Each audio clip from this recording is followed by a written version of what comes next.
Oman প্রবাসী 4 ভাইয়ের মর্মান্তিক মৃত্যুতে শোকে স্তব্ধ চট্টগ্রামের রাঙ্গুনিয়ার লালানগর গ্রাম। বিয়ের বাজার করতে বেরিয়েছিলেন একসাথে। গ্রামের বাড়িতে আনন্দ উৎসবের আমেজ, কিন্তু মুহূর্তে তার রূপ নিল বিষাদে। গাড়ির ভেতর থেকে 4 ভাইয়ের মরদেহ উদ্ধার করে ওমান পুলিশ। রাঙ্গুনিয়ার লালানগরে যে বাড়িতে থাকার কথা উৎসবের আমেজ, সেখানে এখন শোকের ছায়া। ওমানে দুর্ঘটনায় 4 ভাইয়ের মর্মান্তিক মৃত্যুতে স্তব্ধ পুরো গ্রাম। স্বজন হারানোর আর্তনাদে ভারী আশপাশের পরিবেশ। মোট 5 ভাইয়ের মধ্যে ওমানে থাকতেন এই 4 জন। এরা হলেন রাশেদ, শাহেদ, সিরাজ ও শহীদ। এর মধ্যে একজনের বিয়ে। 15 মে তাদের মধ্যে 2 জনের দেশে ফেরার কথা। সেজন্য একসাথে বিয়ের বাজার করতে বেরিয়েছিলেন 4 ভাই।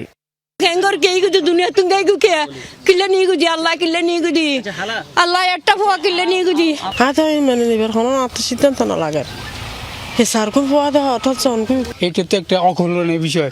হয়তো একজন এক পরিবারের 4 জন লোক একসাথে মারা যাওয়া কেউ সহ্য করতে পারবে? মৃত্যুর ঘটনা জানার পর থেকে শোকে পাথর স্বজনেরা। বৃদ্ধা মা অসুস্থ, তাই আদরের 4 সন্তানের মৃত্যুর খবর জানানো হয়নি এখনো। মায়েদের সার্গো হওয়া দরকার গিয়ে মায়ের হইনি হলে সার্গো ফুয়া মারা গিয়ে উনিলে হারাত গুনিলে এই অসুস্থ, তার হারান ব্যক্তি নদের দেরি। তাদের পরিবার অবস্থা কালকে থেকে তো এমনি বলছে অসুস্থ, কান্নাকাটি করতেছে, এই করতেছে, বলে নাই প্রপারলি কাউকে বলে। ওনার মা বেহুশ হয়ে যাচ্ছে বারবার। কিছুক্ষণ আগে ডক্টর আসছিল ট্রিটমেন্ট করতে। ওনার মা তেমন পুরোটা নিউজ জানে না। মৃত্যুর ঘটনা সুষ্ঠু তদন্ত ও মরদেহ দ্রুত দেশে ফিরিয়ে আনতে সরকারের সহযোগিতা চান স্বজন ও এলাকার মানুষ। তাদের মরদেহগুলো যে কোনো ব্যবস্থা, যে কোনো সহযোগিতা করে সবাই এখানে তাদের যদি পরিবারের কাছে হস্তান্তর করলে। গ্যাস লিকেজ হয়ে যদি মারা যায় 4 জন মানুষ তো একসাথে মারা যাওয়ার কথা না, কারণ গ্যাসটা এমন একটা জিনিস যে কোনো সময় যদি নির্গত হয় এটা আমাদের নাকে প্রথমে লাগে। সুষ্ঠু এটা তদন্ত করে যত দ্রুত সম্ভব তাদের লাশগুলো আমাদের দেশে পাঠানোর ব্যবস্থা করা। বুধবার সন্ধ্যায় ওমানের বারাকা থেকে মুলাদ্দাহ যাচ্ছিলেন 4 ভাই। কিছুক্ষণ পর এক আত্মীয়কে ভয়েস মেসেজ পাঠিয়ে অসুস্থতার কথা জানান এক ভাই। বলেন তারা গাড়ির ভেতর থেকে বের হতে পারছেন না। পরে খবর পেয়ে স্থানীয় পুলিশ ঘটনাস্থলে গিয়ে গাড়ির ভেতর থেকে 4 জনের মরদেহ উদ্ধার করে। বিষাক্ত গ্যাস লিক হয়ে মৃত্যু হয়েছে বলে প্রাথমিকভাবে ধারণা করা হলেও পূর্ণাঙ্গ ময়নাতদন্ত প্রতিবেদনের অপেক্ষায় আছে ওমান পুলিশ।